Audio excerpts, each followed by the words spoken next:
सत्यार्थ प्रकाश पढ़ो तुम जिसमें भरा अमूल्य ज्ञान। सरल सिद्धांत सुगम रास्ता सत्य वचन लियो मेरे मान। सत्यार्थ प्रकाश पढ़ो तुम जिसमें भरा अमूल्य ज्ञान।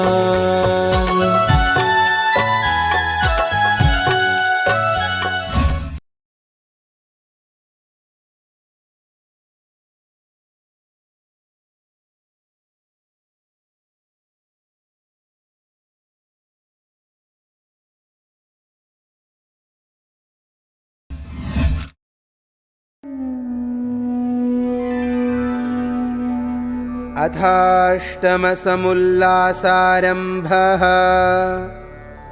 अथ सृष्ट्युत्पत्ति स्थिति प्रलय विषयान् व्याख्यास्यामः।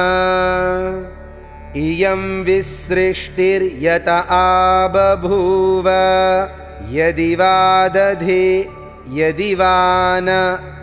यो अस्याध्यक्षः परमे व्योमन् सोऽङ्ग वेद यदि वा न वेद। ऋग्वेद मंडल 10 सूक्त 129 मंत्र 7। तम आसीत् तमसा गूढमग्रे प्रकेतं सलिलं सर्वमा इदं। तुच्छ्येनाभ्वपिहितं यदासीत् तपसस्तन्महिना जायतैकम्। ऋग्वेद हिरण्यगर्भः समवर्तताग्रे भूतस्य जातः पतिरेक आसीत्। स दाधार पृथिवीं द्यामुते मां कस्मै देवाय हविषा विधेम। ऋग्वेद मंडल 10 सूक्त 129 मंत्र 1। पुरुष एवेदं सर्वं यद्भूतं यच्च भाव्यम् उतामृतत्वस्येषानो यदन्नेनातिरोहति। यजुर्वेद अध्याय 31 मंत्र 2। यतो वा इमानि भूतानि जायन्ते येन जातानि जीवन्ति यत् प्रयन्त्यभिसंविशन्ति तद विजिज्ञासस्व तद ब्रह्म। यह तैत्तिरीयोपनिषद का वचन है।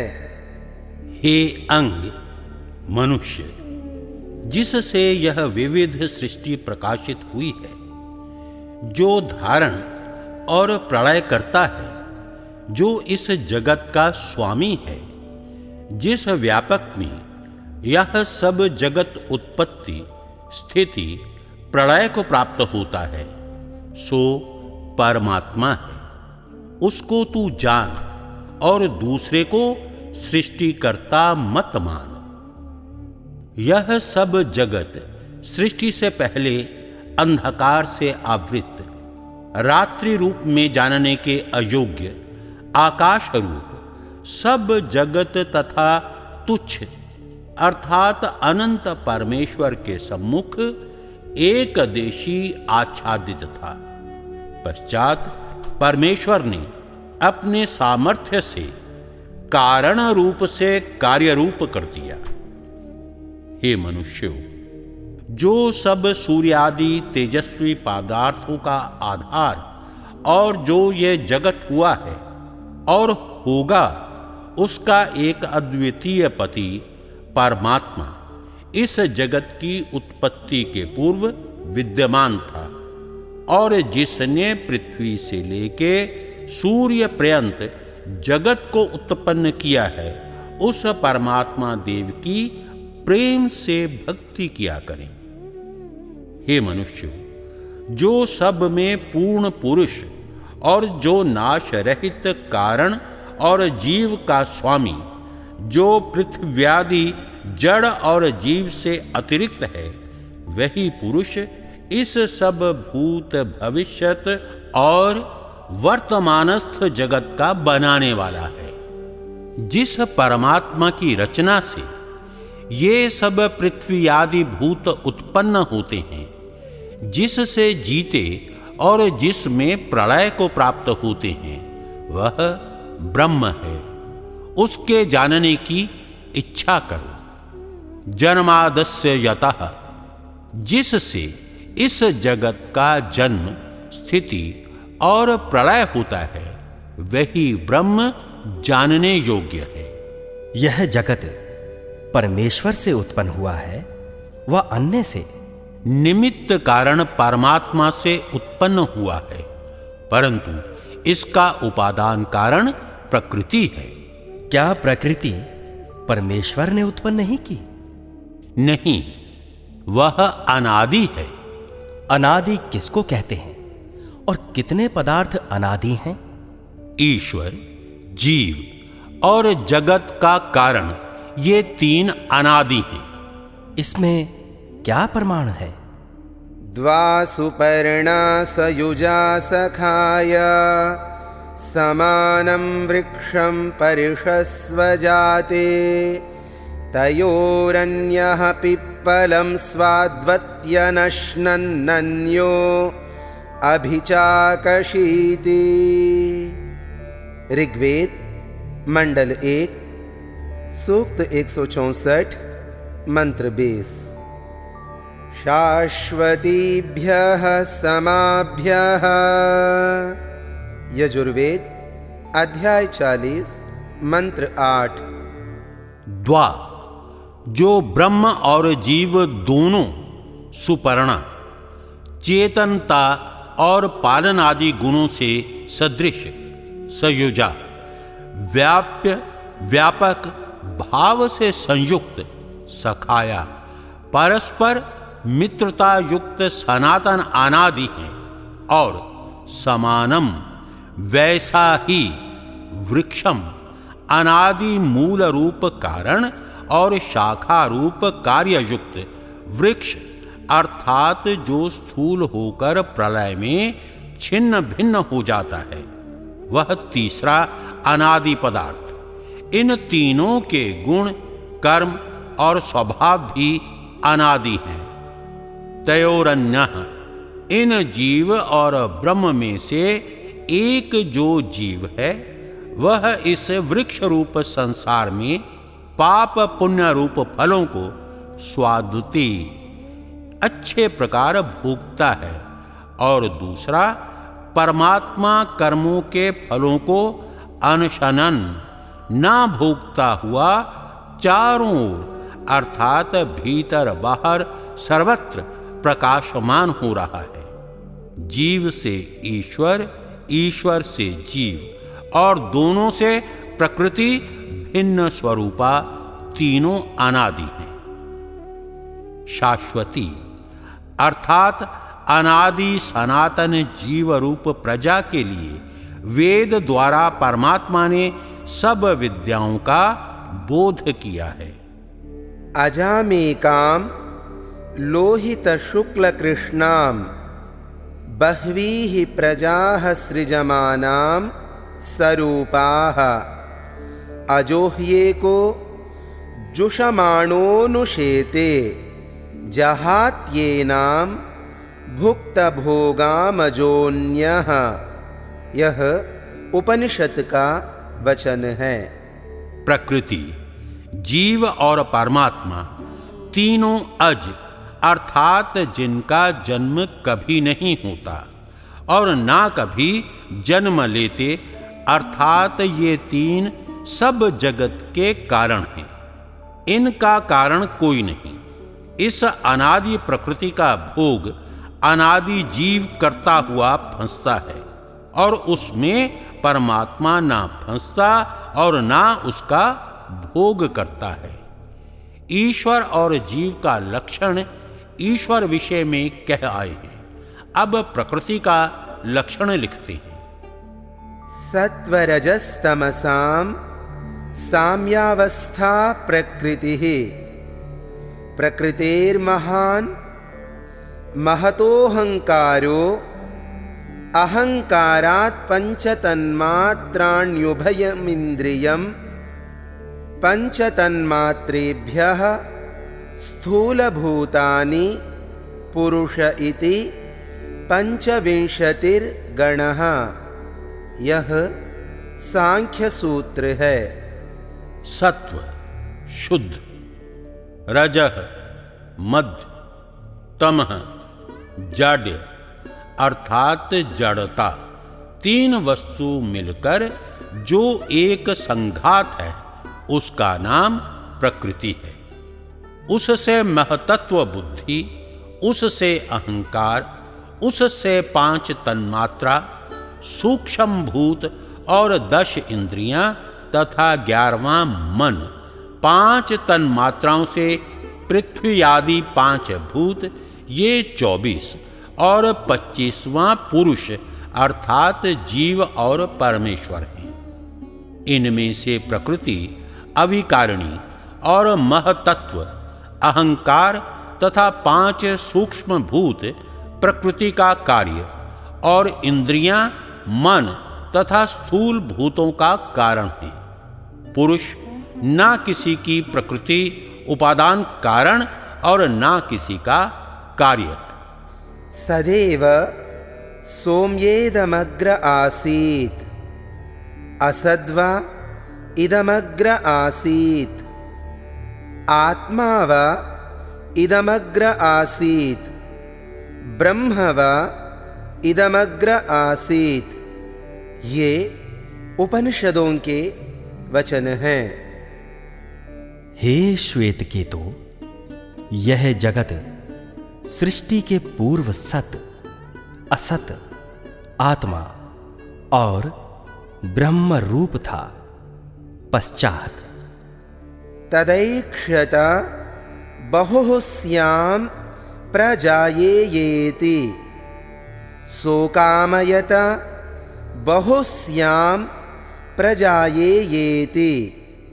यह तैत्तिरीयोपनिषद का वचन है। वही परमात्मा अपनी इच्छा से बहुरूप हो गया है। सर्वं खल्विदं ब्रह्म नेह नानास्ति किंचन। यह भी उपनिषद का वचन है। जो यह जगत है वह सब निश्चय करके ब्रह्म है। उसमें दूसरे नाना प्रकार के पदार्थ कुछ भी नहीं, किंतु सब ब्रह्म रूप हैं। क्यों इन वचनों का अनर्थ करते हो? क्योंकि उन्हीं उपनिषदों में अन्नेन सौम्य शृंगेनापो मूलमन्विच्छ अद्भिस्सौम्य शृंगेन तेजो मूलमन्विच्छ तेजसा सौम्य शृंगेन सन्मूलमन्विच्छ सन्मूलाः सौम्येमाः प्रजाः सदायतनाः संप्रतिष्ठाः। यह छांदोग्योपनिषद का वचन है। हे श्वेतकेतु, अन्न रूप पृथ्वी कार्य से जल रूप मूल कारण को तू जान। कार्य रूप जल से तेजो रूप मूल और तेजो रूप कार्य से सद्रूप कारण जो नित्य प्रकृति है उसको जान। यही सत्य स्वरूप प्रकृति सब जगत का मूल घर और स्थिति का स्थान है। यह सब जगत सृष्टि के पूर्व असत के सदृश और जीवात्मा ब्रह्म और प्रकृति में लीन होकर वर्तमान था, अभाव ना था और जो सर्वम खलु। यह वचन ऐसा है जैसा कि कहीं की ईंट, कहीं का रोड़ा भानुमति ने कुनवा जोड़ा, ऐसी लीला का है। क्योंकि सर्वं खल्विदं ब्रह्म तज्जलानिति शांत उपासीत, यह छांदोग्योपनिषद का वचन है। और नेह नानास्ति किंचन, यह कठवल्ली का वचन है। जैसे शरीर के अंग जब तक शरीर के साथ रहते हैं तब तक काम की और अलग होने से निकम्मे हो जाते हैं, वैसे ही प्रकरणस्थ वाक्य सार्थक और प्रकरण से अलग करने व किसी अन्य के साथ जोड़ने से अनर्थक हो जाते हैं। सुनो, इसका अर्थ यह है, हे जीव, तू उस ब्रह्म की उपासना कर जिस ब्रह्म से जगत की उत्पत्ति, स्थिति और जीवन होता है, जिसके बनाने और धारण से यह सब जगत विद्यमान हुआ है। वह ब्रह्म से सहचरित है, उसको छोड़कर दूसरे की उपासना न करनी। इस चेतन मात्र अखंड एक रस ब्रह्म स्वरूप में नाना वस्तुओं का मेल नहीं है, किंतु ये सब पृथक पृथक स्वरूप में परमेश्वर के आधार में स्थित हैं। जगत के कारण कितने होते हैं?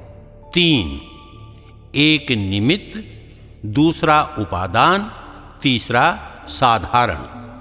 निमित्त कारण उसको कहते हैं कि जिसके बनाने से कुछ बने, ना बनाने से ना बने।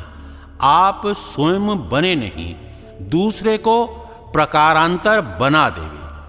दूसरा उपादान कारण उसको कहते हैं जिसके बिना कुछ ना बने, वही अवस्थांतर रूप होके बने बिगड़े भी। तीसरा साधारण कारण उसको कहते हैं कि जो बनाने में साधन और साधारण निमित्त हो। निमित्त कारण 2 प्रकार के होते हैं। एक, सब सृष्टि को कारण से बनाने, धारने और प्रलय करने तथा सब की व्यवस्था रखने वाला मुख्य निमित्त कारण परमात्मा। दूसरा, परमेश्वर की सृष्टि में से पदार्थों को लेकर अनेक विध कार्यांतर बनाने वाला साधारण निमित्त कारण जीव। उपादान कारण प्रकृति, परमाणु, जिसको सब संसार के बनाने की सामग्री कहते हैं, वह जड़ होने से आप से आप ना बन और ना बिगड़ सकती है, किंतु दूसरे के बनाने से बनती और बिगाड़ने से बिगड़ती है। कहीं कहीं जड़ के निमित्त से जड़ भी बन और बिगड़ भी जाता है। जैसे परमेश्वर के रचित बीज पृथ्वी में गिरने और जल पाने से वृक्षाकार हो जाते हैं और अग्नि आदि जड़ के संयोग से बिगड़ भी जाते हैं, परंतु इनका नियम पूर्वक बनना और बिगड़ना परमेश्वर और जीव के अधीन है। जब कोई वस्तु बनाई जाती है तब जिन जिन साधनों से अर्थात ज्ञान, दर्शन, बल, हाथ और नाना प्रकार के साधन और दिशा, काल और आकाश साधारण कारण। जैसे घड़े को बनाने वाला कुम्हार, निमित्त मिट्टी, उपादान दंड और चक्र आदि सामान्य निमित्त, दिशा, काल, आकाश, प्रकाश, आंख, हाथ, ज्ञान, क्रिया आदि निमित्त साधारण और निमित्त कारण भी होते हैं। इन 3 कारणों के बिना कोई भी वस्तु नहीं बन सकती और न बिगड़ सकती है। नवीन वेदांती लोग केवल परमेश्वर ही को जगत का अभिन्न निमित्त उपादान कारण मानते हैं। यथोर्णनाभिः सृजते गृह्णते च, यह उपनिषद का वचन है। जैसे मकड़ी बाहर से कोई पदार्थ नहीं लेती, अपने ही में से तंतु निकाल जाला बनाकर आप ही उसमें खेलती है, वैसे ब्रह्म अपने में से जगत को बना आप जगदाकार बन आप ही क्रीड़ा कर रहा है। सो ब्रह्म इच्छा और कामना करता हुआ कि मैं बहुरूप अर्थात जगदाकार हो जाऊं, संकल्प मात्र से सब जगद्रूप बन गया। क्योंकि आदावन्ते च यन्नास्ति वर्तमानेपि तत्तथा, यह मांडूक्योपनिषद पर कारिका है। जो प्रथम ना हो अंत में ना रहे, वह वर्तमान में भी नहीं है। किंतु सृष्टि के आदि में जगत ना था, ब्रह्म था। प्रलय के अंत में संसार ना रहेगा, तो वर्तमान में सब जगत ब्रह्म क्यों नहीं? जो तुम्हारे कहने के अनुसार जगत का उपादान कारण ब्रह्म होवे, तो वह परिणामी अवस्थांतर युक्त विकारी हो जावे, और उपादान कारण के गुण कर्म स्वभाव कार्य में भी आते हैं। कारण गुणपूर्वकः कार्यगुणो दृष्टः, यह वैशेषिक सूत्र है। उपादान कारण के सदृश कार्य में गुण होते हैं, तो ब्रह्म सच्चिदानंद स्वरूप जगत कार्य रूप से असत जड़ और आनंद रहित ब्रह्म अज और जगत उत्पन्न हुआ है। ब्रह्म अदृश्य और जगत दृश्य है। ब्रह्म अखंड और जगत खंड रूप है। जो ब्रह्म से पृथ्वी आदि कार्य उत्पन्न हुए, तो पृथ्वी आदि कार्य के जड़ आदि गुण ब्रह्म में भी होवे। अर्थात जैसे पृथ्वी आदि जड़ हैं, वैसे ब्रह्म भी जड़ हो जाए, और जैसा परमेश्वर चेतन है, वैसा पृथ्वी आदि कार्य भी चेतन होना चाहिए। और जो मकड़ी का दृष्टांत दिया, वह तुम्हारे मत का साधक नहीं किंतु बाधक है, क्योंकि वह जड़ रूप शरीर तंतु का उपादान और जीवात्मा निमित्त कारण है, और यह भी परमात्मा की अद्भुत रचना का प्रभाव है। क्योंकि अन्य जंतु के शरीर से जीव तंतु नहीं निकाल सकता, वैसे ही व्यापक ब्रह्म ने अपने भीतर व्याप्य प्रकृति और परमाणु कारण से स्थूल जगत को बनाकर बाहर स्थूल रूप कर आप उसी में व्यापक होके साक्षीभूत आनंदमय हो रहा है।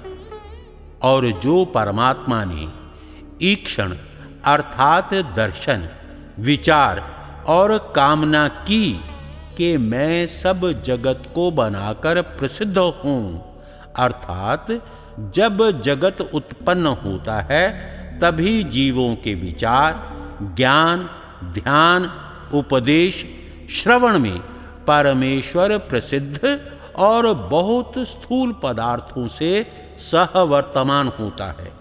जब प्रलय होता है तब परमेश्वर और मुक्त जीवों को छोड़ के उसको कोई नहीं जानता, और जो वह कारिका है वह भ्रम मूलक है, क्योंकि प्रलय में जगत प्रसिद्ध नहीं था, और सृष्टि के अंत अर्थात प्रलय के आरंभ से जब तक दूसरी बार सृष्टि ना होगी, तब तक भी जगत का कारण सूक्ष्म होकर अप्रसिद्ध है। क्योंकि तम आसीत तमसा गूढ़मग्रे, यह ऋग्वेद का वचन है। आसीदिदं तमोभूतमप्रज्ञातमलक्षणम् अप्रतर्क्यमविज्ञेयं प्रसुप्तमिव सर्वतः। यह सब जगत सृष्टि के पहले प्रलय में अंधकार से आवृत आच्छादित था और प्रलय आरंभ के पश्चात भी वैसा ही होता है। उस समय ना किसी के जानने, ना तर्क में लाने और ना प्रसिद्ध चिन्हों से युक्त इंद्रियों से जानने योग्य था और ना होगा, किंतु वर्तमान में जाना जाता है और प्रसिद्ध चिन्हों से युक्त जानने योग्य होता और यथावत उपलब्ध है। पुनः उस कारिकाकार ने वर्तमान में भी जगत का अभाव लिखा, सो सर्वथा अप्रमाण है, क्योंकि जिसको प्रमाता प्रमाणों से जानता और प्राप्त होता है वह अन्यथा कभी नहीं हो सकता। जगत के बनाने में परमेश्वर का क्या प्रयोजन है? नहीं बनाने में क्या प्रयोजन है? जो ना बनाता तो आनंद में बना रहता और जीवों को भी सुख दुख प्राप्त ना होता। यह आलसी और दरिद्र लोगों की बातें हैं, पुरुषार्थी की नहीं। और जीवों को प्रलय में क्या सुख व दुख है? जो सृष्टि के सुख दुख की तुलना की जाए तो सुख कई गुना अधिक होता और बहुत से पवित्र आत्मा जीव मुक्ति के साधन कर मोक्ष के आनंद को भी प्राप्त होते हैं। प्रलय में निकम्मे जैसे सुषुप्ति में पड़े रहते हैं वैसे रहते हैं, और प्रलय के पूर्व सृष्टि में जीवों के किए पाप पुण्य कर्मों का फल ईश्वर कैसे दे सकता है और जीव क्यों कर भोग सकते? जो तुमसे कोई पूछे कि आंख के होने में क्या प्रयोजन है, तुम यही कहोगे देखना। तो जो ईश्वर में जगत की रचना करने का विज्ञान, बल और क्रिया है, उसका क्या प्रयोजन? बिना जगत की उत्पत्ति करने के दूसरा कुछ भी नहीं कह सकोगे। और परमात्मा के न्याय, धारण, दया आदि गुण भी तभी सार्थक हो सकते हैं जब जगत को बनावे। उसका अनंत सामर्थ्य जगत की उत्पत्ति, स्थिति, प्रलय और व्यवस्था करने ही से सफल है। जैसे नेत्र का स्वाभाविक गुण देखना है, वैसे परमेश्वर का स्वाभाविक गुण जगत की उत्पत्ति करके सब जीवों को असंख्य पदार्थ देकर परोपकार करना है। बीज पहले है व वृक्ष? बीज, क्योंकि बीज हेतु, निदान, निमित्त और कारण इत्यादि शब्द एकार्थवाचक हैं। कारण का नाम बीज होने से कार्य के प्रथम ही होता है। जब परमेश्वर सर्वशक्तिमान है तो वह कारण और जीव को भी उत्पन्न कर सकता है। जो नहीं कर सकता तो सर्वशक्तिमान भी नहीं रह सकता। सर्वशक्तिमान का अर्थ पूर्व लिखाए हैं, परंतु क्या सर्वशक्तिमान वह कहाता है कि जो असंभव बात को भी कर सके? जो कोई असंभव बात अर्थात जैसा कारण के बिना कार्य को कर सकता है, तो बिना कारण दूसरे ईश्वर की उत्पत्ति कर और स्वयं मृत्यु को प्राप्त, जड़, दुखी, अन्यायकारी, अपवित्र और कुकर्मी आदि हो सकता है व नहीं? जो स्वाभाविक नियम अर्थात जैसा अग्नि, उष्ण, जल, शीतल और पृथ्वी आदि सब जड़ों को विपरीत गुण वाले ईश्वर भी नहीं कर सकता, जैसे आप जड़ नहीं हो सकता वैसे जड़ को चेतन भी नहीं कर सकता। और ईश्वर के नियम सत्य और पूरे हैं, इसलिए परिवर्तन नहीं कर सकता। इसलिए सर्वशक्तिमान का अर्थ इतना ही है कि परमात्मा बिना किसी के सहाय के अपने सब कार्य पूर्ण कर सकता है। ईश्वर साकार है व निराकार। जो निराकार है तो बिना हाथ आदि साधनों के जगत को ना बना सकेगा, और जो साकार है तो कोई दोष नहीं आता। ईश्वर निराकार है, जो साकार अर्थात शरीर युक्त है वह ईश्वर ही नहीं, क्योंकि वह परिमित शक्ति युक्त देश काल वस्तुओं में परिच्छिन्न क्षुधा, तृषा, छेदन, भेदन, शीतोषण, ज्वर, पीड़ादि सहित होवे। उसमें जीव के बिना ईश्वर के गुण कभी नहीं घट सकते। जैसे तुम और हम साकार अर्थात शरीरधारी हैं, इससे त्रस रेणु, अणु, परमाणु और प्रकृति को अपने वश में नहीं ला सकते और ना उन सूक्ष्म पदार्थों को पकड़कर स्थूल बना सकते हैं। वैसे ही स्थूल देहधारी परमेश्वर भी उन सूक्ष्म पदार्थों से स्थूल जगत नहीं बना सकता। जो परमेश्वर भौतिक इंद्रिय गोलक हस्त पादादि अवयवों से रहित है, परंतु उसकी अनंत शक्ति बल पराक्रम है, उनसे सब काम करता है, जो जीव और प्रकृति से कभी ना हो सकते। जब वह प्रकृति से भी सूक्ष्म और उनमें व्यापक है, तभी उनको पकड़कर जगदाकार कर देता है और सर्वगत होने से सबका धारण और प्रलय भी कर सकता है। जैसे मनुष्य आदि के माँ बाप साकार हैं, उनका संतान भी साकार होता है। जो ये निराकार होते तो इनके लड़के भी निराकार होते। वैसे परमेश्वर निराकार हो तो उसका बनाया जगत भी निराकार होना चाहिए।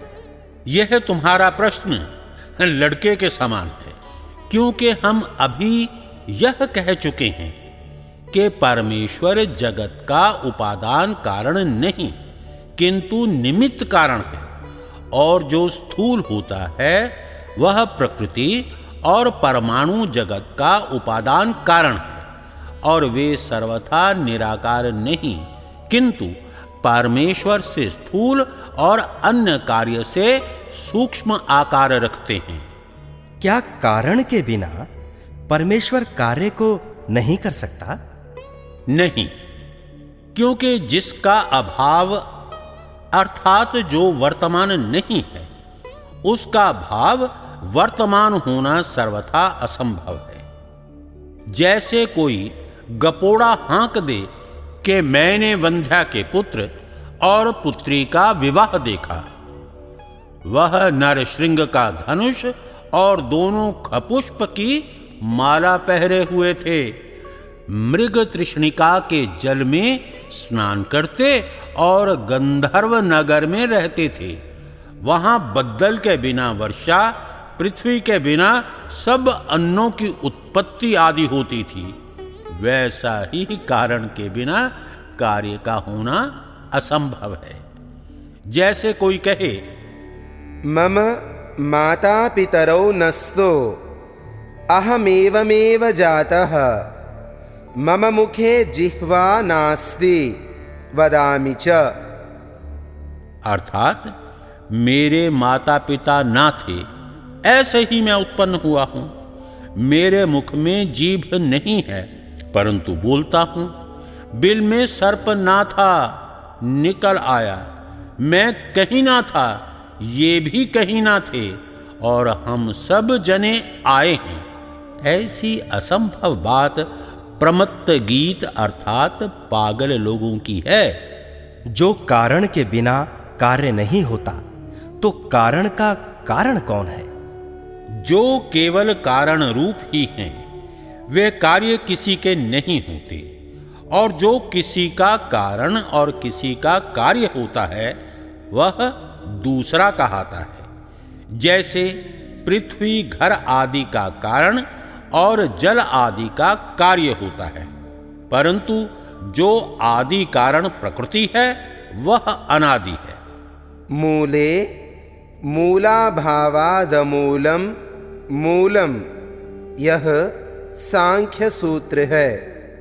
मूल का मूल अर्थात कारण का कारण नहीं होता, इससे अकारण सब कार्यों का कारण होता है, क्योंकि किसी कार्य के आरंभ समय के पूर्व तीनों कारण अवश्य होते हैं। जैसे कपड़े बनाने के पूर्व तंतुवाय, रुई का सूत और नलिका आदि पूर्व वर्तमान होने से वस्त्र बनता है, वैसे जगत की उत्पत्ति के पूर्व परमेश्वर, प्रकृति, काल और आकाश तथा जीवों के अनादि होने से इस जगत की उत्पत्ति होती है। यदि इनमें से एक भी ना हो तो जगत भी ना हो। अत्र नास्तिका आहुः शून्यं तत्त्वं भावोऽपि नश्यति वस्तुधर्मत्वात् विनाशस्य। यह सांख्य सूत्र है। अभावात् भावोत्पत्तिर नानुपमृद्य प्रादुर्भावात् ईश्वरः कारणं पुरुषकर्मा फल्यदर्शनात्। अनिमित्ततो भावोत्पत्तिः कंटकतैक्ष्ण्यादिदर्शनात्। सर्वमनित्यमुत्पत्ति विनाशधर्मकत्वात्। सर्वं नित्यं पंचभूतनित्यत्वात्। सर्वं पृथग् भावलक्षणपृथक्त्वात्।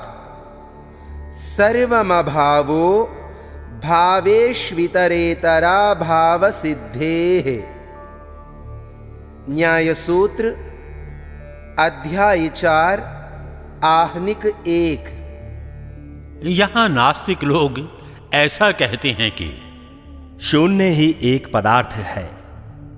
सृष्टि के पूर्व शून्य था, अंत में शून्य होगा, क्योंकि जो भाव है अर्थात वर्तमान पदार्थ है उसका अभाव होकर शून्य हो जाएगा।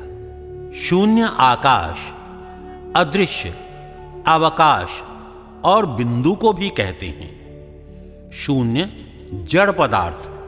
इस शून्य में सब पदार्थ अदृश्य रहते हैं। जैसे एक बिंदु से रेखा, रेखाओं से वर्तुलाकार होने से भूमि, पर्वतादि ईश्वर की रचना से बनते हैं और शून्य का जानने वाला शून्य नहीं होता।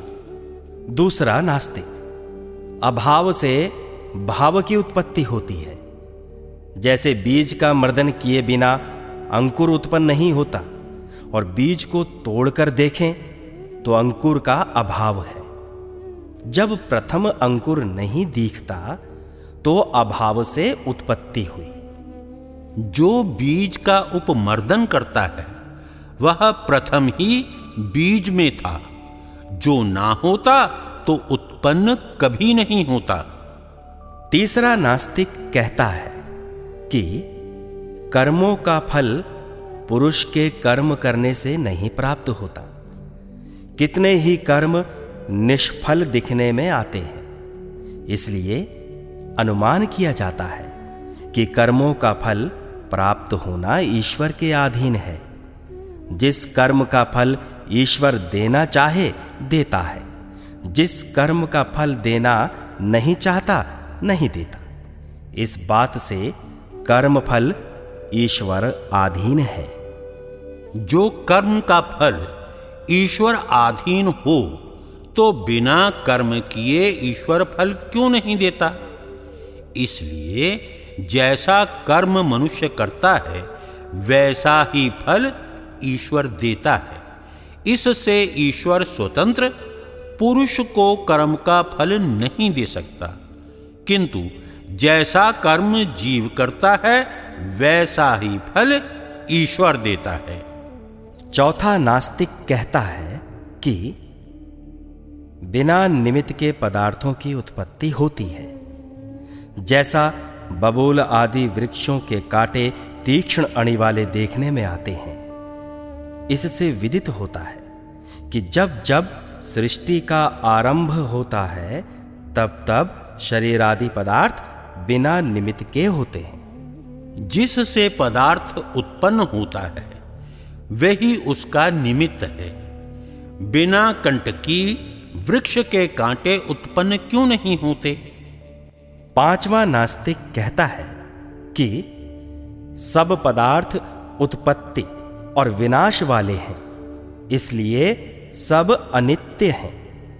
श्लोकार्धेन प्रवक्ष्यामि यदुक्तं ग्रंथकोटिभिः ब्रह्म सत्यं जगन्मिथ्या जीवो ब्रह्मैव नापरः। यह किसी ग्रंथ का श्लोक है।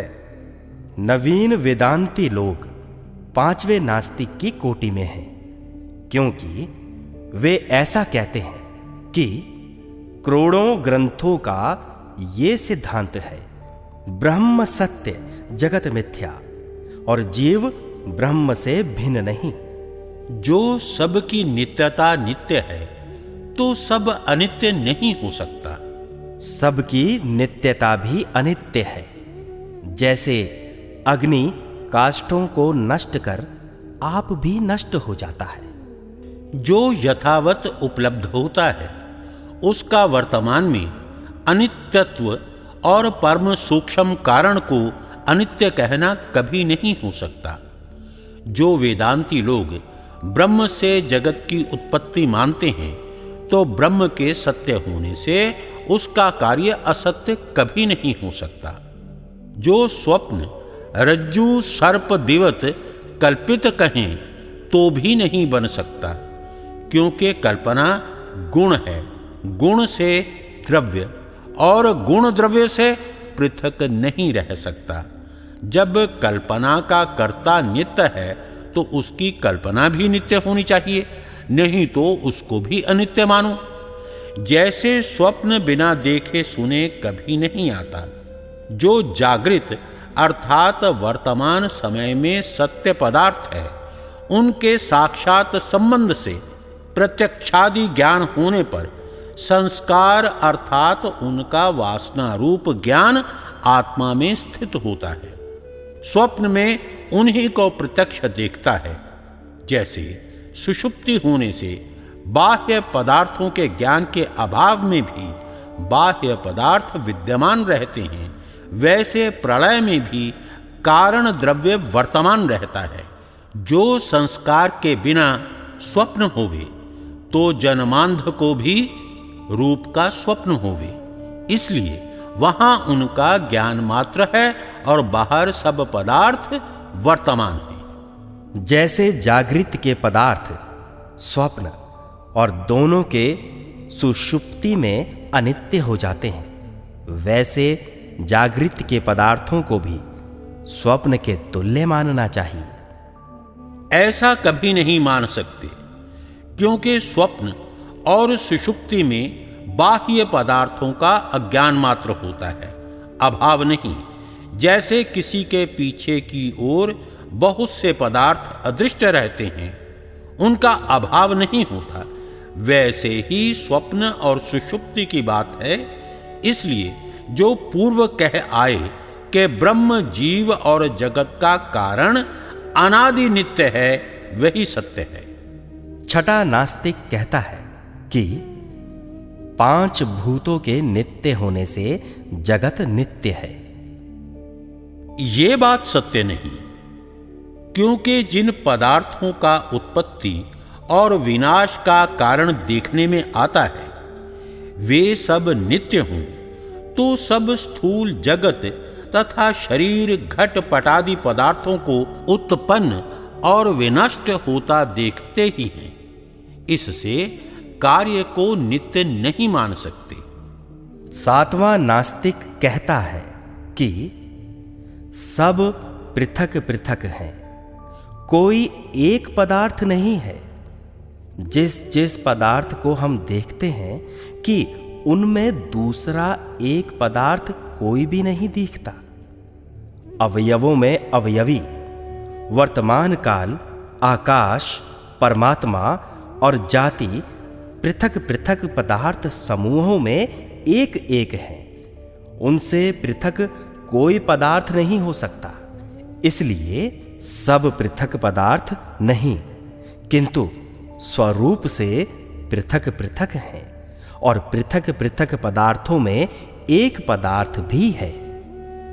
आठवां नास्तिक कहता है कि सब पदार्थों में इतरेतर अभाव की सिद्धि होने से सब अभाव रूप हैं। जैसे अनश्वो गौः अगौरश्वः, गाय घोड़ा नहीं और घोड़ा गाय नहीं, इसलिए सबको अभाव रूप मानना चाहिए। सब पदार्थों में इतरेतरा भाव का योग हो, परंतु गवि गौरश्वे अश्वो भाव रूपो वर्तत एव। गाय में गाय और घोड़े में घोड़े का भाव ही है, अभाव कभी नहीं हो सकता। जो पदार्थों का भाव ना हो तो इतरेतरा भाव भी किस में कहा जावे। नववां नास्तिक कहता है कि स्वभाव से जगत की उत्पत्ति होती है। जैसे पानी अन्न एकत्र हो सड़ने से कृमि उत्पन्न होते हैं, और बीज पृथ्वी जल के मिलने से घास वृक्ष आदि और पाषाण आदि उत्पन्न होते हैं। जैसे समुद्र वायु के योग से तरंग, और तरंगों से समुद्र फेन, हल्दी, चूना और नींबू के रस मिलाने से रोरी बन जाती है, वैसे सब जगत तत्वों के स्वभाव गुणों से उत्पन्न हुआ है। इसका बनाने वाला कोई भी नहीं। जो स्वभाव से जगत की उत्पत्ति होवे तो विनाश कभी ना होवे, और जो विनाश भी स्वभाव से मानो तो उत्पत्ति ना होगी। और जो दोनों स्वभाव युगपत द्रव्यों में मानोगे तो उत्पत्ति और विनाश की व्यवस्था कभी ना हो सकेगी। और जो निमित्त के होने से उत्पत्ति और नाश मानोगे तो निमित्त को उत्पत्ति और विनाश होने वाले द्रव्यों से पृथक मानना पड़ेगा। जो स्वभाव ही से उत्पत्ति और विनाश होता तो एक समय ही में उत्पत्ति और विनाश का होना संभव नहीं। जो स्वभाव से उत्पन्न होता हो तो इस भूगोल के निकट में दूसरा भूगोल चंद्र सूर्य आदि उत्पन्न क्यों नहीं होते। और जिस जिस के योग से जो जो उत्पन्न होता है वह ईश्वर के उत्पन्न किए हुए बीज अन्न जल आदि के संयोग से घास वृक्ष और कृमि आदि उत्पन्न होते, बिना उनके नहीं। जैसे हल्दी चूना और नींबू का रस दूर दूर देश से आकर आप नहीं मिलते, किसी के मिलाने से मिलते हैं। उसमें भी यथा योग्य मिलाने से रोरी होती है। अधिक न्यून व अन्यथा करने से रोरी नहीं बनती। वैसे ही प्रकृति परमाणुओं को ज्ञान और युक्ति से परमेश्वर के मिलाए बिना जड़ पदार्थ स्वयं कुछ भी कार्य सिद्धि के लिए विशेष पदार्थ नहीं बन सकते। इसलिए स्वभाव आदि से सृष्टि नहीं होती, परमेश्वर की रचना से होती है। इस जगत का कर्ता ना था, ना है और ना होगा, किंतु अनादि काल से यह जैसा का वैसा बना है। ना कभी इसकी उत्पत्ति हुई है, ना कभी विनाश होगा। बिना कर्ता के कोई भी क्रिया व क्रियाजन्य पदार्थ नहीं बन सकता।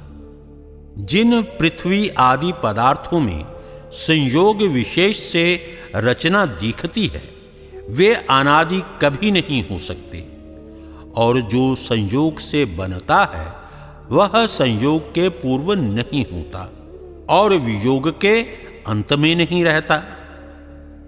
जो तुम इसको ना मानो तो कठिन से कठिन पाषाण हीरा और पोलाद आदि तोड़ टुकड़े कर गला व भस्म कर देखो कि इनमें परमाणु पृथक पृथक मिले हैं व नहीं, जो मिले हैं तो वे समय पाकर अलग अलग भी अवश्य होते हैं। अनादि ईश्वर कोई नहीं, किंतु जो योगाभ्यास से अणिम आदि ऐश्वर्य को प्राप्त होकर सर्वज्ञ आदि गुण युक्त केवल ज्ञानी होता है, वही जीव परमेश्वर कहता है। जो अनादि ईश्वर जगत का सृष्टा न हो तो साधनों से सिद्ध होने वाले जीवों का आधार जीवन रूप जगत, शरीर और इंद्रियों के गोलक कैसे बनते? इनके बिना जीव साधन नहीं कर सकता। जब साधन ना होते तो सिद्ध कहां से होता? जीव चाहे जैसा साधन कर सिद्ध होवे तो भी ईश्वर की जो स्वयं सनातन अनादि सिद्धि है, जिसमें अनंत सिद्धि है, उसके तुल्य कोई भी जीव नहीं हो सकता। क्योंकि जीव का परम अवधि तक ज्ञान बढ़े तो भी परिमित ज्ञान और सामर्थ्य वाला होता है। अनंत ज्ञान और सामर्थ्य वाला कभी नहीं हो सकता। देखो, कोई भी आज तक ईश्वरकृत सृष्टि क्रम को बदलने हारा नहीं हुआ है और ना होगा। जैसा अनादि सिद्ध परमेश्वर ने नेत्र से देखने और कानों से सुनने का निबंध किया है, इसको कोई भी योगी बदल नहीं सकता। जीव ईश्वर कभी नहीं हो सकता। कल्प कल्पांतर में ईश्वर सृष्टि विलक्षण विलक्षण बनाता है अथवा एक सी?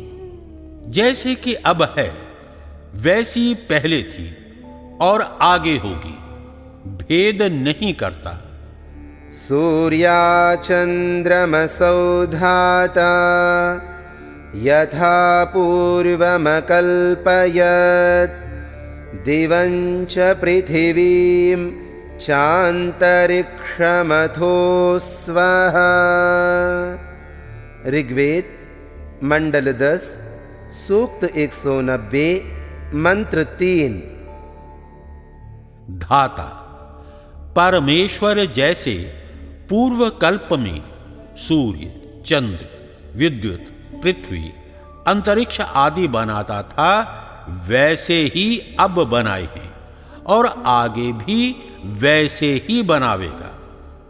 इसलिए परमेश्वर के काम बिना भूल चूक के होने से सदा एक से ही हुआ करते हैं। जो अल्पज्ञ और जिसका ज्ञान वृद्धि क्षय को प्राप्त होता है, उसी के काम में भूल चूक होती है, ईश्वर के काम में नहीं। सृष्टि विषय में वेदादि शास्त्रों का अविरोध है व विरोध? अविरोध है। जो अविरोध है तो तस्माद्वा एतस्मादात्मन आकाशः सम्भूतः आकाशाद्वायुः वायोरग्निः अग्नेरापः अद्भ्यः पृथिवी पृथिव्या ओषधयः ओषधिभ्योऽन्नम् अन्नाद्रेतः रेतसः पुरुषः स वा एष पुरुषोन्नरसमयः। यह तैत्तिरीय उपनिषद का वचन है। उस परमेश्वर और प्रकृति से आकाश अवकाश अर्थात जो कारण रूप द्रव्य सर्वत्र फैल रहा था, उसको इकट्ठा करने से अवकाश उत्पन्न सा होता है।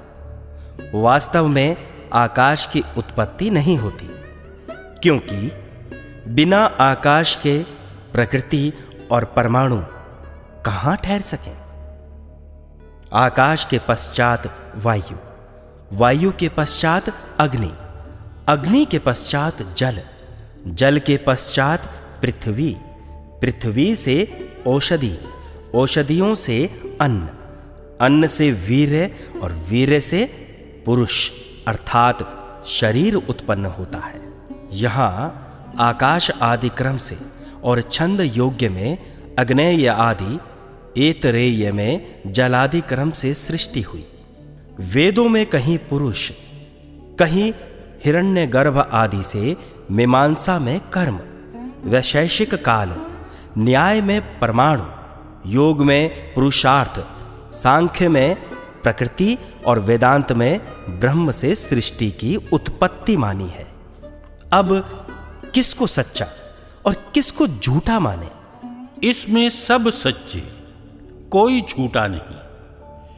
झूठा वह है जो विपरीत समझता है, क्योंकि परमेश्वर निमित्त और प्रकृति जगत का उपादान कारण है। जब महाप्रलय होता है उसके पश्चात आकाश आदि क्रम, अर्थात जब आकाश और वायु का प्रलय नहीं होता और अग्न्यादि का होता है, अग्न्यादि क्रम से, और जब विद्युत अग्नि का भी नाश नहीं होता, तब जल क्रम से सृष्टि होती है।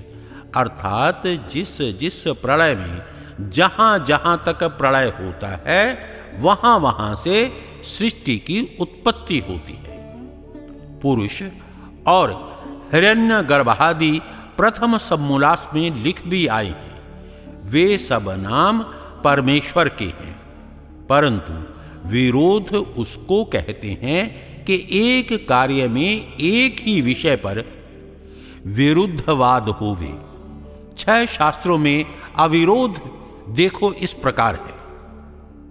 मीमांसा में ऐसा कोई भी कार्य जगत में नहीं होता कि जिसके बनाने में कर्म चेष्टा ना की जाए। वैशेषिक में समय ना लगे बिना बने ही नहीं। न्याय में उपादान कारण ना होने से कुछ भी नहीं बन सकता। योग में विद्या, ज्ञान, विचार ना किया जाए तो नहीं बन सकता। सांख्य में तत्वों का मेल ना होने से नहीं बन सकता। और वेदांत में बनाने वाला ना बनावे तो कोई भी पदार्थ उत्पन्न हो न सके। इसलिए सृष्टि 6 कारणों से बनती है। उन 6 कारणों की व्याख्या एक एक शास्त्र में है, इसलिए उनमें विरोध कुछ भी नहीं। जैसे 6 पुरुष मिलके एक छप्पर उठाकर भित्तियों पर धरें, वैसा ही सृष्टि रूप कार्य की व्याख्या 6 शास्त्रकारों ने मिलकर पूरी की है। जैसे 5 अंधे और 1 मंद दृष्टि को किसी ने हाथी का एक देश बतलाया। उनसे पूछा कि हाथी कैसा है। उनमें से एक ने कहा खंबे, दूसरे ने कहा सूप, तीसरे ने कहा मूसल, चौथे ने कहा झाड़ू, 5वें ने कहा चौतरा और 6ठे ने कहा काला काला, 4 खंभों के ऊपर कुछ भैंसा सा आकार वाला है।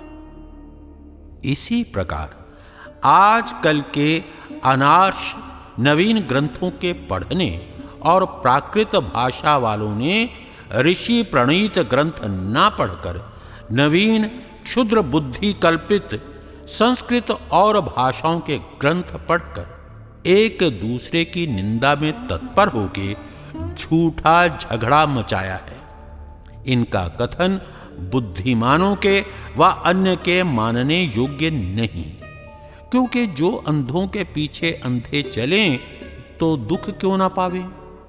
वैसे ही आजकल के अल्प विद्या युक्त स्वार्थी इंद्रियाराम पुरुषों की लीला संसार का नाश करने वाली है। जब कारण के बिना कार्य नहीं होता तो कारण का कारण क्यों नहीं? अरे भोले भाइयों, कुछ अपनी बुद्धि को काम में क्यों नहीं लाते?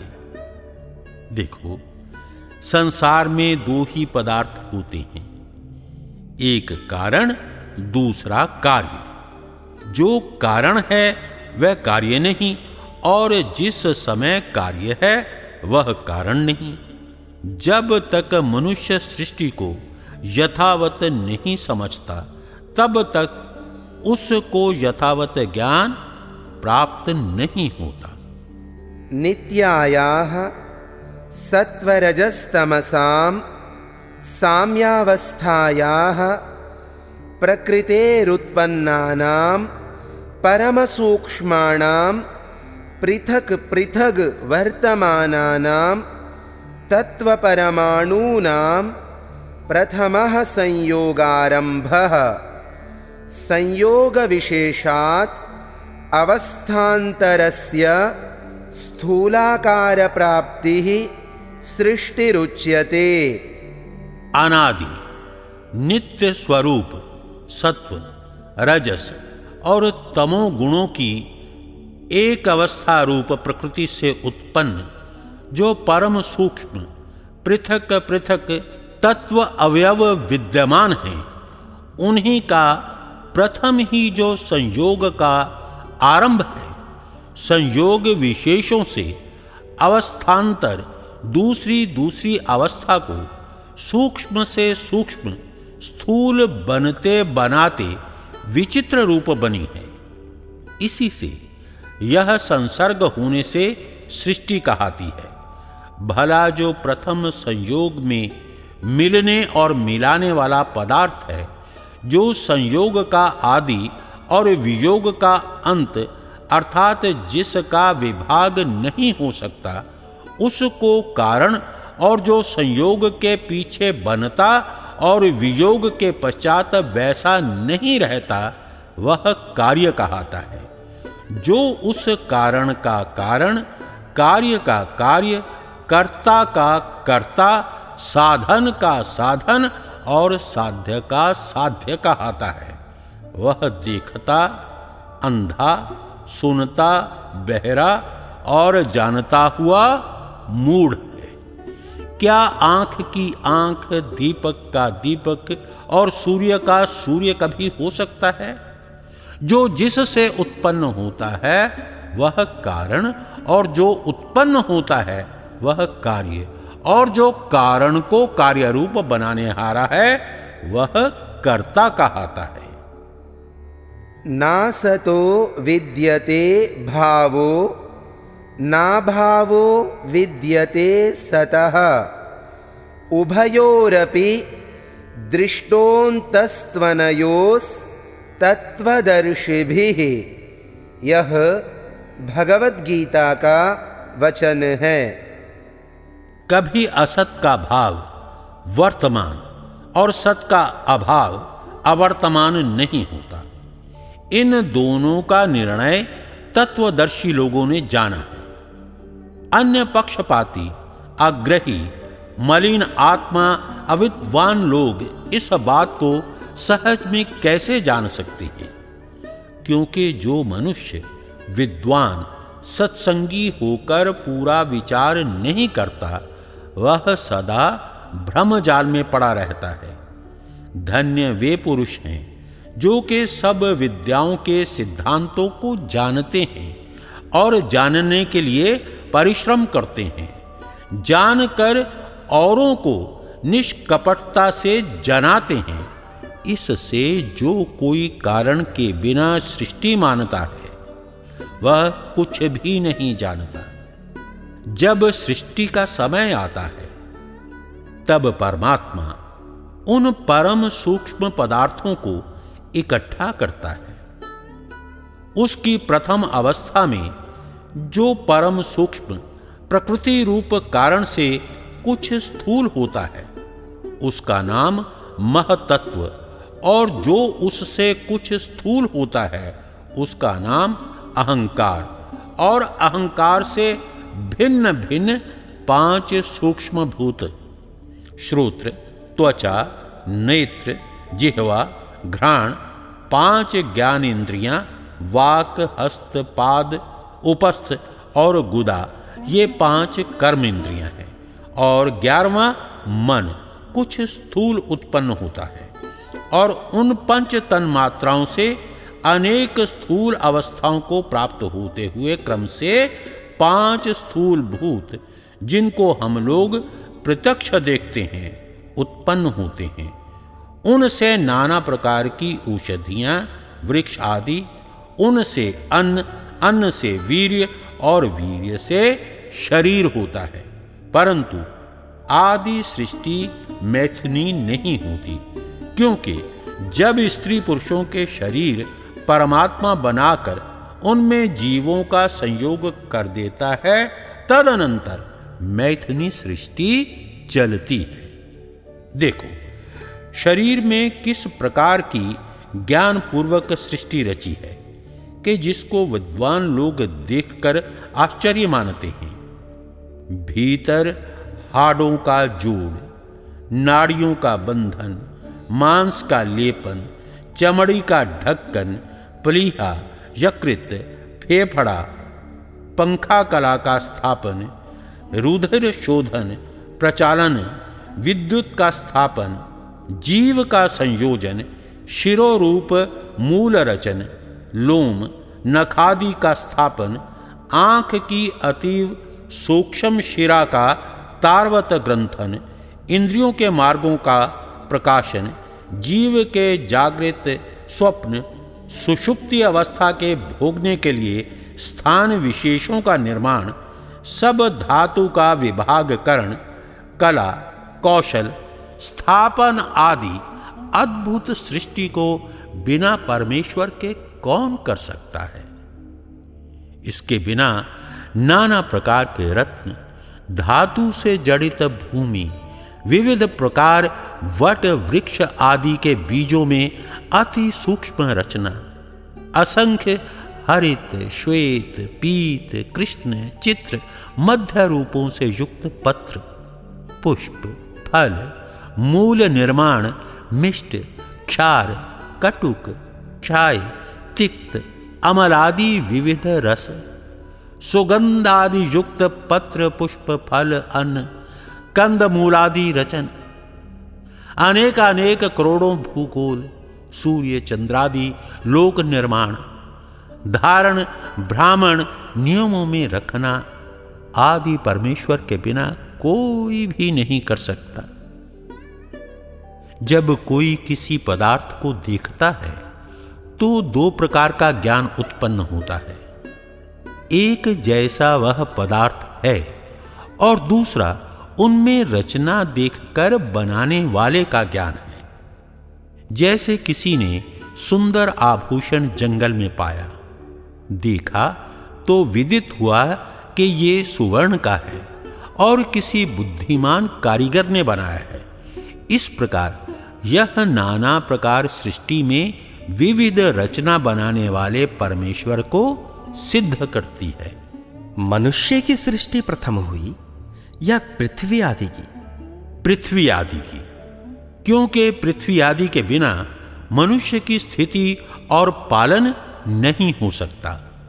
सृष्टि की आदि में एक व अनेक मनुष्य उत्पन्न किए थे, वह क्या? अनेक, क्योंकि जिन जीवों के कर्म ऐश्वर्य सृष्टि में उत्पन्न होने के थे, उनका जन्म सृष्टि की आदि में ईश्वर देता है। क्योंकि मनुष्या ऋषयश्च ये ततो मनुष्या अजायन्त, यह यजुर्वेद में लिखा है। इस प्रमाण से यही निश्चय है कि आदि में अनेक अर्थात सैकड़ों सहस्रों मनुष्य उत्पन्न हुए, और सृष्टि में देखने से भी निश्चित होता है कि मनुष्य अनेक माँ बाप के संतान हैं। आदि सृष्टि में मनुष्य आदि की बाल्य, युवा व वृद्धावस्था में सृष्टि हुई थी अथवा तीनों में? युवावस्था में, क्योंकि जो बालक उत्पन्न करता तो उनके पालन के लिए दूसरे मनुष्य आवश्यक होते, और वृद्धावस्था में बनाता तो मैथुनी सृष्टि ना होती। इसलिए युवावस्था में सृष्टि की है। कभी सृष्टि का प्रारंभ है व नहीं? नहीं। जैसे दिन के पूर्व रात और रात के पूर्व दिन तथा दिन के पीछे रात और रात के पीछे दिन बराबर चला आता है, इसी प्रकार सृष्टि के पूर्व प्रलय और प्रलय के पूर्व सृष्टि तथा सृष्टि के पीछे प्रलय और प्रलय के आगे सृष्टि। अनादिकाल से चक्र चला आता है, इसका आदि व अंत नहीं, किंतु जैसे दिन व रात का आरंभ और अंत देखने में आता है, उसी प्रकार सृष्टि और प्रलय का आदि अंत होता रहता है। क्योंकि जैसे परमात्मा जीव जगत का कारण तीन स्वरूप से अनादि है, वैसे जगत की उत्पत्ति, स्थिति और प्रलय प्रवाह से अनादि है। जैसे नदी का प्रवाह वैसा ही दिखता है, कभी सूख जाता, कभी कभी नहीं दिखता, फिर बरसात में दिखता और उष्णकाल में नहीं दिखता। ऐसे व्यवहारों को प्रवाह रूप जानना चाहिए। जैसे परमेश्वर के गुण, कर्म, स्वभाव अनादि हैं, वैसे ही उसके जगत की उत्पत्ति, स्थिति, प्रलय करना भी अनादि है। जैसे कभी ईश्वर के गुण, कर्म, स्वभाव का आरंभ और अंत नहीं, इसी प्रकार उसके कर्तव्य कर्मों का भी आरंभ और अंत नहीं। ईश्वर ने किन्हीं जीवों को मनुष्य जन्म, किन्हीं को सिंह आदि क्रूर जन्म, किन्हीं को हरिण, गाय आदि पशु, किन्हीं को वृक्ष आदि, कृमि, कीट, पतंगा आदि जन्म दिए हैं। इससे परमात्मा में पक्षपात आता है। पक्षपात नहीं आता, क्योंकि उन जीवों के पूर्व सृष्टि में किए हुए कर्मानुसार व्यवस्था करने से जो कर्म के बिना जन्म देता तो पक्षपात आता। मनुष्यों की आदि सृष्टि किस स्थल में हुई? त्रिविष्टप अर्थात जिसको तिब्बत कहते हैं। आदि सृष्टि में एक जाति थी व अनेक? एक मनुष्य जाति थी। पश्चात विजानीह्यार्यान् ये च दस्यवः, ये ऋग्वेद का वचन है। श्रेष्ठों का नाम आर्य, विद्वान देव और दुष्टों के दस्यु अर्थात डाकू, मूर्ख नाम होने से आर्य और दस्यु दो नाम हुए। उत शूद्रे उतार्य वेद वचन। आर्यों में पूर्वोक्त प्रकार से ब्राह्मण, क्षत्रिय, वैश्य और शूद्र चार भेद हुए। द्विज विद्वानों का नाम आर्य और मूर्खों का नाम शूद्र और अनार्य अर्थात अनाड़ी नाम हुआ। फिर वे यहां कैसे आए? जब आर्य और दस्युओं में अर्थात विद्वान जो देव, अविद्वान जो असुर, उनमें सदा लड़ाई बखेड़ा हुआ किया। जब बहुत उपद्रव होने लगा, तब आर्य लोग सब भूगोल में उत्तम इस भूमि के खंड को जानकर यहीं आकर बसे। इसी से देश का नाम आर्यावर्त हुआ। आर्यावर्त की अवधि कहां तक है? आसमुद्रात् वै पूर्वात् आसमुद्रात् पश्चिमात् तयोरेवान्तरं गिर्योर आर्यावर्तं विदुर्बुधाः सरस्वती दृषद्वत्योर देवनद्योर यदन्तरं तं देवनिर्मितं देशं आर्यावर्तं प्रचक्षते। यह मनुस्मृति का वचन है। उत्तर में हिमालय, दक्षिण में विंध्याचल, पूर्व और पश्चिम में समुद्र तथा सरस्वती, पश्चिम में अटक नदी, पूर्व में दृषद्वती जो नेपाल के पूर्व भाग पहाड़ से निकल के बंगाल के आसाम के पूर्व और ब्रह्मा के पश्चिम ओर होकर दक्षिण के समुद्र में मिली है, जिसको ब्रह्मपुत्रा कहते हैं, और जो उत्तर के पहाड़ों से निकल के दक्षिण के समुद्र की खाड़ी में अटक मिली है।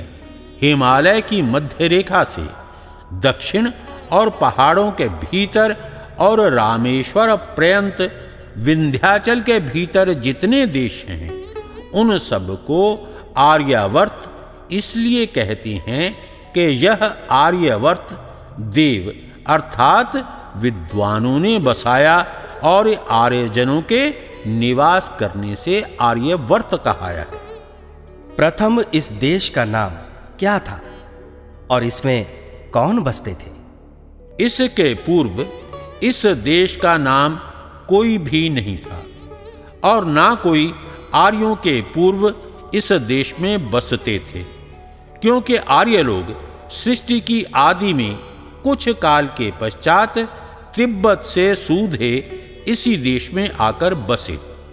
कोई कहते हैं कि ये लोग ईरान से आए, इसी से इन लोगों का नाम आर्य हुआ। इनके पूर्व यहां जंगली लोग बसते थे कि जिनको असुर और राक्षस कहते थे। आर्य लोग अपने को देवता बतलाते थे और उनका जब संग्राम हुआ उसका नाम देवासुर संग्राम कथाओं में ठहराया। यह बात सर्वथा झूठ है, क्योंकि ओम विजानीह्यार्यान् ये च दस्यवो बर्हिष्मतेरन्धया शासदव्रतान्। ऋग्वेद मंडल 1 सूक्त 51 मंत्र 8। उत शूद्रे उतार्ये, यह भी वेद का प्रमाण है। यह लिख चुके हैं कि आर्य नाम धार्मिक विद्वान आप्त पुरुषों का और इनसे विपरीत जनों का नाम दस्यु अर्थात डाकू, दुष्ट, अधार्मिक और अविद्वान है, तथा ब्राह्मण, क्षत्रिय, वैश्य, द्विजों का नाम आर्य और शूद्र का नाम अनार्य अर्थात अनाड़ी है। जब वेद ऐसे कहता है तो दूसरे विदेशियों के कपोल कल्पित को बुद्धिमान लोग कभी नहीं मान सकते। और देवासुर संग्राम में आर्यवर्तीय अर्जुन तथा महाराजा दशरथ आदि, हिमालय पहाड़ में आर्य और दस्यु मलेच्छ असुरों का जो युद्ध हुआ था, उसमें देव अर्थात आर्यों की रक्षा और असुरों के पराजय करने को सहायक हुए थे। इससे यही सिद्ध होता है कि आर्यवर्त के बाहर चारों ओर जो हिमालय के पूर्व आग्नेय, दक्षिण, नैऋत्य, पश्चिम, वायव्य, उत्तर, ईशान देश में मनुष्य रहते हैं, उन्हीं का नाम असुर सिद्ध होता है। क्योंकि जब जब हिमालय प्रदेशस्थ आर्यों पर लड़ने को चढ़ाई करते थे, तब तब यहाँ के राजा महाराजा लोग उन्हीं उत्तर आदि देशों में आर्यों के सहायक होते थे। और श्री रामचंद्र जी से दक्षिण में युद्ध हुआ है, उसका नाम देवासुर संग्राम नहीं है, किंतु उसको राम रावण अथवा आर्य और राक्षसों का संग्राम कहते हैं। किसी संस्कृत ग्रंथ में व इतिहास में नहीं लिखा कि आर्य लोग ईरान से आए और यहाँ के जंगलियों को लड़कर जय पाके निकाल के इस देश के राजा हुए। पुनः विदेशियों का लेख माननीय कैसे हो सकता है? और आर्यवाचो म्लेच्छवाचः सर्वे ते दस्यवः स्मृताः म्लेच्छदेशस्त्वतः परः। यह मनुस्मृति का वचन है। जो आर्यवर्त देश से भिन्न देश हैं, वे दस्यु देश और मलेच्छ देश कहाते हैं।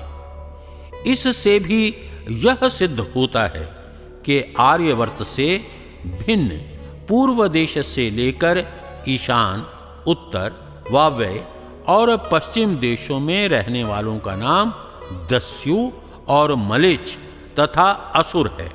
और नैऋत्य, दक्षिण तथा आग्नेय दिशाओं में आर्यवर्त देश से भिन्न रहने वाले मनुष्यों का नाम राक्षस है। अब भी देख लो, हबशी लोगों का स्वरूप भयंकर, जैसा राक्षसों का वर्णन किया है वैसा ही दिख पड़ता है। और आर्यवर्त की सूद पर नीचे रहने वालों का नाम नाग और उस देश का नाम पाताल इसलिए कहते हैं कि वह देश आर्यवर्तीय मनुष्यों के पाद अर्थात पग के तले हैं और उनके नागवंशी अर्थात नाग नाम वाले पुरुष के वंश के राजा होते थे।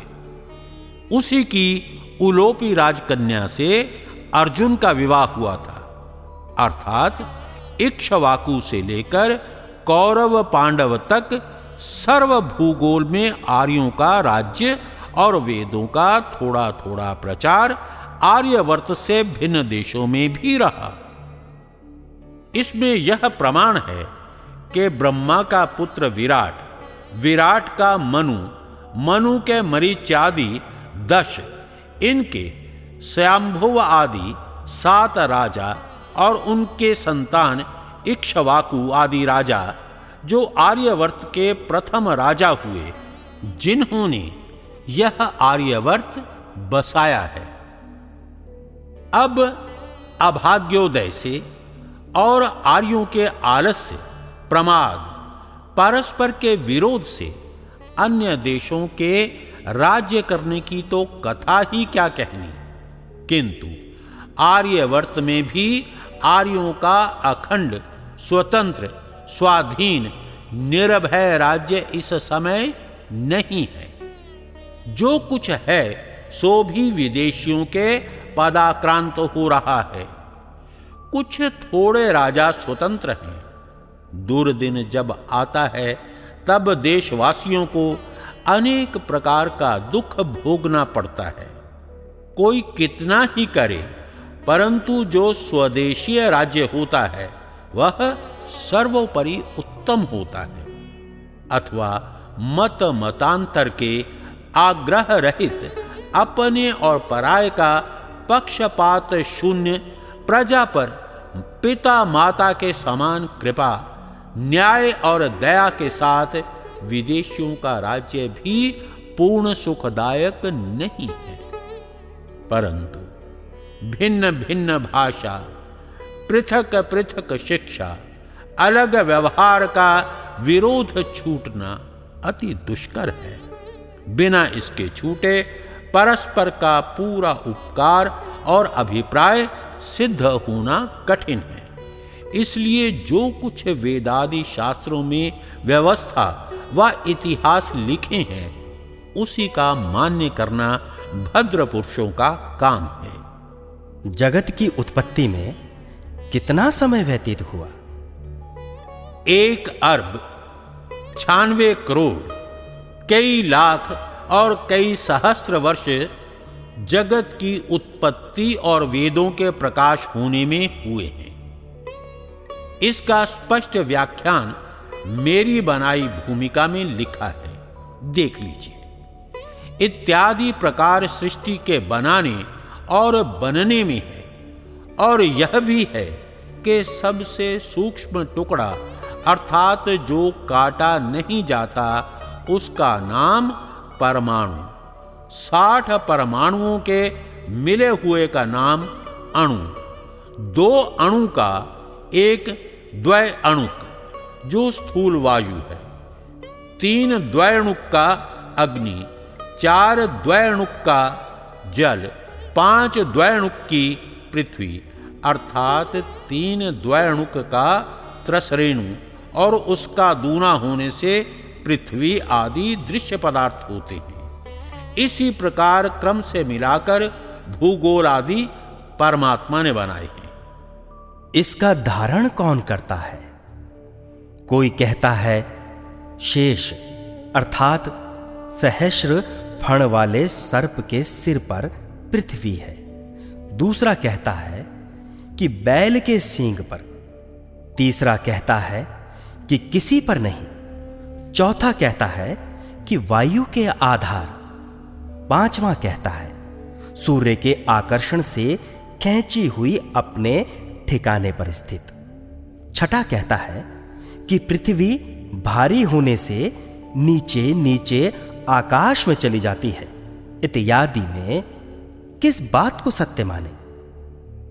जो शेष सर्प और बैल के सींग पर धरी हुई पृथ्वी स्थित बतलाता है, उसको पूछना चाहिए कि सर्प और बैल के मां बाप के जन्म समय किस पर थी तथा सर्प और बैल आदि किस पर हैं। बैल वाले मुसलमान तो चुप ही कर जाएंगे, परंतु सर्प वाले कहेंगे कि सर्प कूर्म पर, कूर्म जल पर, जल अग्नि पर, अग्नि वायु पर, वायु आकाश में ठहरा है। उनसे पूछना चाहिए कि सब किस पर हैं, तो अवश्य कहेंगे परमेश्वर पर। जब उनसे कोई पूछेगा कि शेष और बैल किसका बच्चा है, कहेंगे शेष कश्यप कद्रु और बैल गाय का। कश्यप मारीच, मारीच मनु, मनु विराट, विराट ब्रह्मा का पुत्र, ब्रह्मा आदि सृष्टि का था। जब शेष का जन्म ही नहीं हुआ था, उसके पहले 5 पीढ़ी हो चुकी हैं, तब किसने धारण की थी? अर्थात कश्यप के जन्म समय में पृथ्वी किस पर थी? तो तेरी चुप मेरी भी चुप और लड़ने लग जाएंगे। इसका सच्चा अभिप्राय ये है कि जो बाकी रहता है उसको शेष कहते। सो किसी कवि ने शेषाधारा पृथ्वीत्युक्तम ऐसा कहा कि शेष के आधार पृथ्वी है। दूसरे ने उसके अभिप्राय को ना समझकर सर्प की मिथ्या कल्पना कर ली। परंतु जिस लिए परमेश्वर उत्पत्ति और प्रलय से बाकी अर्थात पृथक रहता है, इसी से उसको शेष कहते हैं और उसी के आधार पृथ्वी है। सत्येनोत्तभिता भूमि, यह ऋग्वेद का वचन है। सत्य अर्थात जो त्रैकाल बाध्य, जिसका कभी नाश नहीं होता, उस परमेश्वर ने भूमि, आदित्य और सब लोगों का धारण किया है। उक्षा दाधार पृथ्वी मुतद्याम, यह भी ऋग्वेद का वचन है। इसी उक्षा शब्द को देखकर किसी ने बैल का ग्रहण किया होगा, क्योंकि उक्षा बैल का भी नाम है। परंतु उस मूढ़ को यह विदित न हुआ कि इतने बड़े भूगोल के धारण करने का सामर्थ्य बैल में कहां से आवेगा।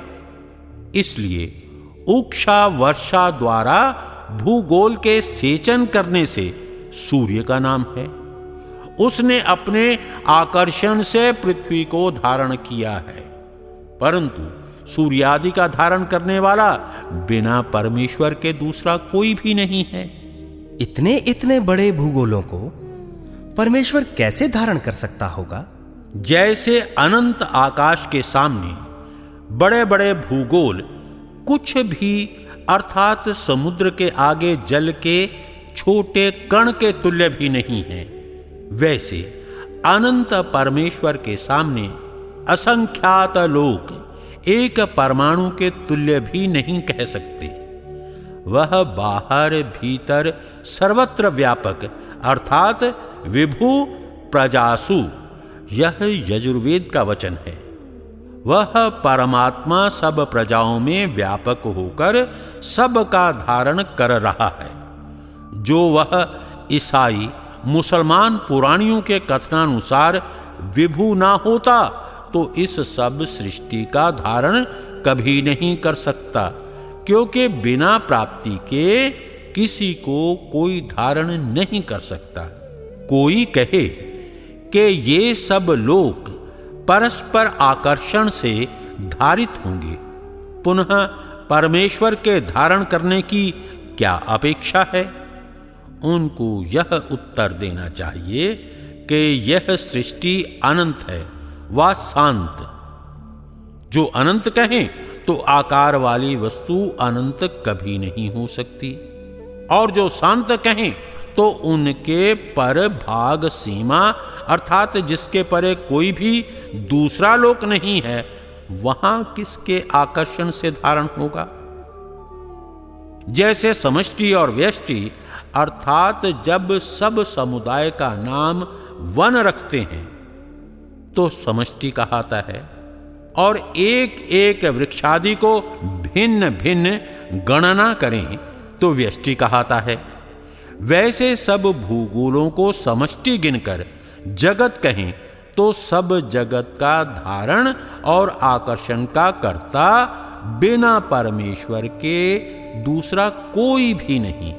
इसलिए जो सब जगत को रचता है वही स दाधार पृथ्वी मुतद्याम, यह यजुर्वेद का वचन है। जो पृथ्वी आदि प्रकाश रहित लोक लोकांतर पदार्थ तथा सूर्य आदि प्रकाश सहित लोक और पदार्थों का रचन धारण परमात्मा करता है, जो सब में व्यापक हो रहा है, वही सब जगत का कर्ता और धारण करने वाला है। पृथ्वी आदि लोग घूमते हैं व स्थिर घूमते हैं। कितने ही लोग कहते हैं कि सूर्य घूमता है और पृथ्वी नहीं घूमती। दूसरे कहते हैं कि पृथ्वी घूमती है, सूर्य नहीं घूमता। इसमें सत्य क्या माना जाए? ये दोनों आधे झूठे हैं, क्योंकि वेद में लिखा है कि आयं गौः पृश्निरक्रमी दसदन्मातरं पुरः पितरं च प्रयन्स्वः। यजुर्वेद अध्याय 3 मंत्र 6। अर्थात यह भूगोल जल के सहित सूर्य के चारों ओर घूमता जाता है, इसलिए भूमि घूमा करती है। आकृष्णेन रजसा वर्तमानो निवेशयन्नमृतं मर्त्यं च हिरण्ययेन सवितारथेन देवो याति भुवनानि पश्यन्। यजुर्वेद अध्याय 33 मंत्र 43। जो सविता अर्थात सूर्य वर्षादि का कर्ता, प्रकाश स्वरूप, तेजोमय, रमणीय स्वरूप के साथ वर्तमान सब प्राणी अप्राणियों में अमृत रूप वृष्टि व किरण द्वारा अमृत का प्रवेश करा और सब मूर्तिमान द्रव्यों को दिखलाता हुआ सब लोकों के साथ आकर्षण गुण से सह वर्तमान अपनी परिधि में घूमता रहता है, किंतु किसी लोक के चारों ओर नहीं घूमता।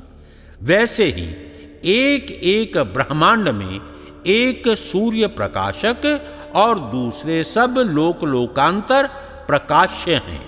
जैसे दिवि सोमो अधिश्रितः। अथर्ववेद कांड 14 अनुवाक 1 मंत्र 1।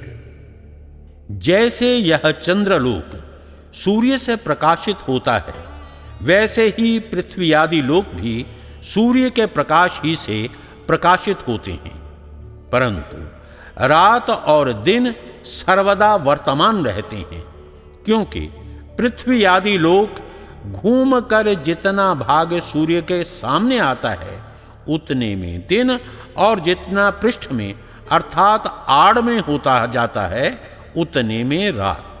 अर्थात उदय, अस्त, संध्या, मध्याह्न, मध्यरात्रि आदि जितने काल अवयव हैं वे देश देशांतरों में सदा वर्तमान रहते हैं। अर्थात जब आर्यवर्त में सूर्योदय होता है उस समय पाताल अर्थात अमेरिका में अस्त होता है, और जब आर्यवर्त में अस्त होता है तब पाताल देश में उदय होता है।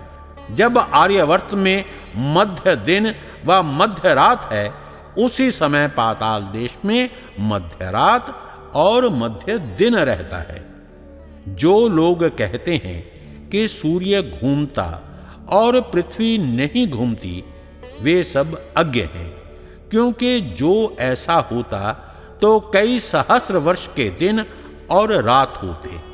अर्थात सूर्य का नाम ब्रघ्न है। यह पृथ्वी से लाखों गुना बड़ा और करोड़ों कोस दूर है। जैसे राई के सामने पहाड़ घूमे तो बहुत देर लगती और राई के घूमने में बहुत समय नहीं लगता, वैसे ही पृथ्वी के घूमने से यथा योग्य दिन रात होते हैं, सूर्य के घूमने से नहीं। जो सूर्य को स्थिर कहते हैं वे भी ज्योतिर्विद्यावित नहीं, क्योंकि यदि सूर्य ना घूमता होता तो एक राशि स्थान से दूसरी राशि अर्थात स्थान को प्राप्त ना होता और गुरु पदार्थ बिना घूमे आकाश में नियत स्थान पर कभी नहीं रह सकता।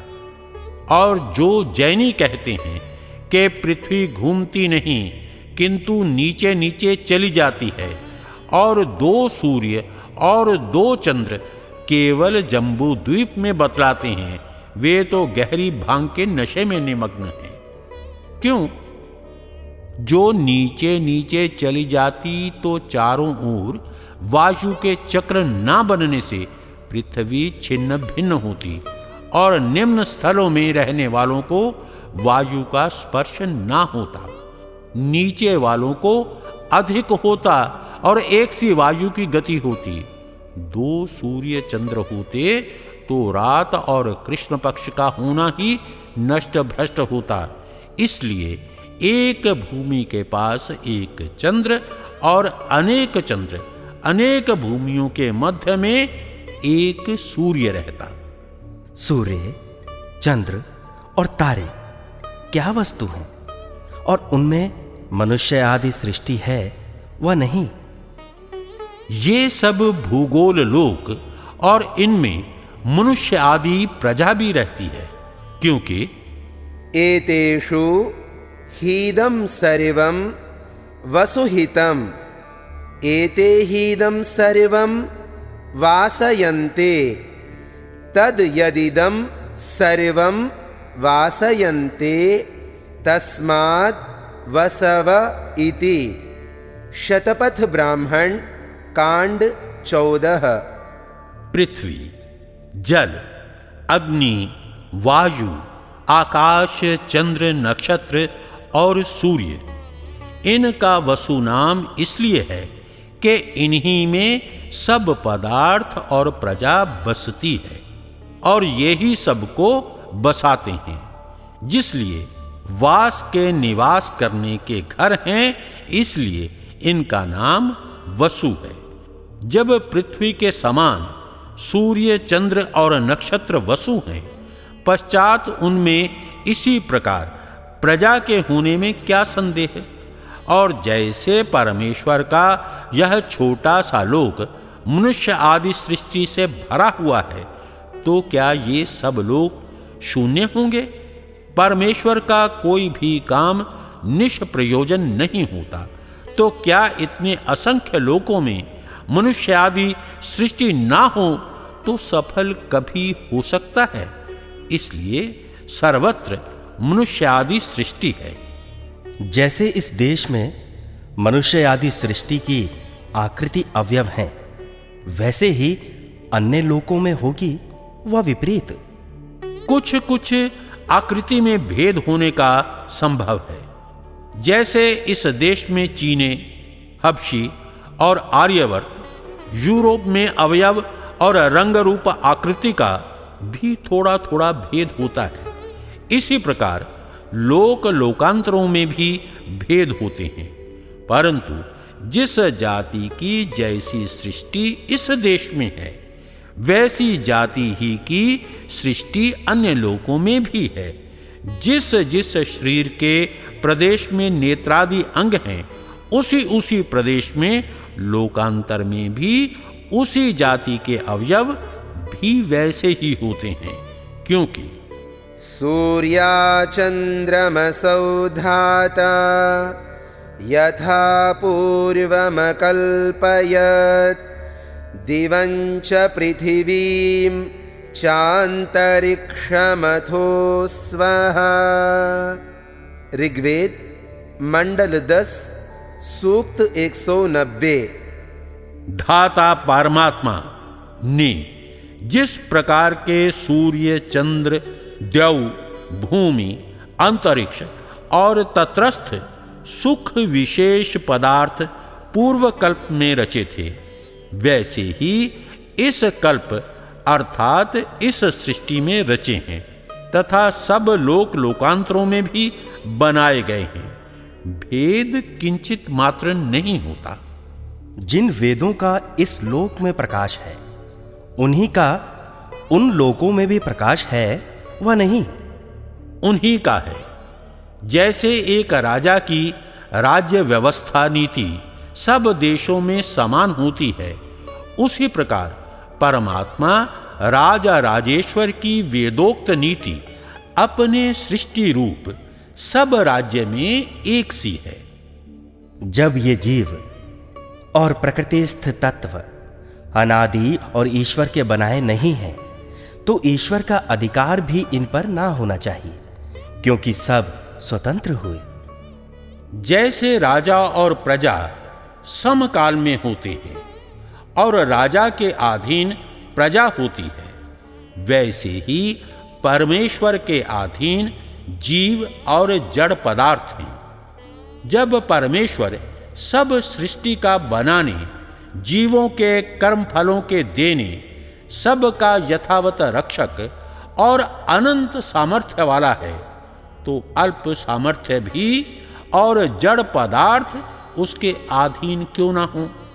इसलिए जीव कर्म करने में स्वतंत्र, परंतु कर्मों के फल भोगने में ईश्वर की व्यवस्था से परतंत्र है। वैसे ही सर्वशक्तिमान सृष्टि, संहार और पालन सब विश्व का करता है। इसके आगे विद्या, अविद्या, बंध और मोक्ष विषय में लिखा जाएगा। यह 8वां समोल्लास पूरा हुआ। इति श्रीमद्दयानंद सरस्वती स्वामी कृते सत्यार्थ प्रकाशे सुभाषा विभूषिते सृष्ट्युत्पत्ति स्थिति प्रलय विषये अष्टमः समोल्लासः संपूर्णः।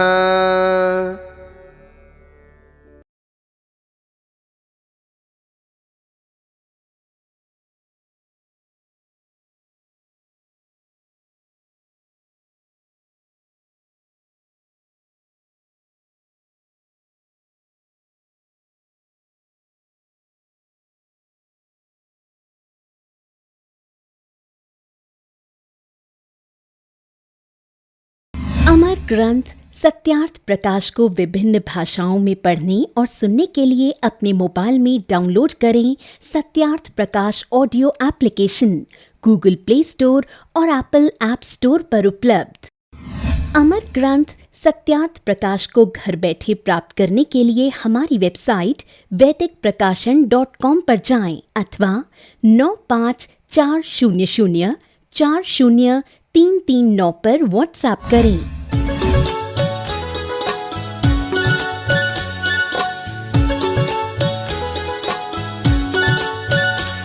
सत्यार्थ प्रकाश पढ़ो तुम जिसमें भरा अमूल्य ज्ञान, सरल सिद्धांत सुगम रास्ता, सत्य वचन लियो मेरे मान। सत्यार्थ प्रकाश पढ़ो तुम जिसमें भरा अमूल्य ज्ञान।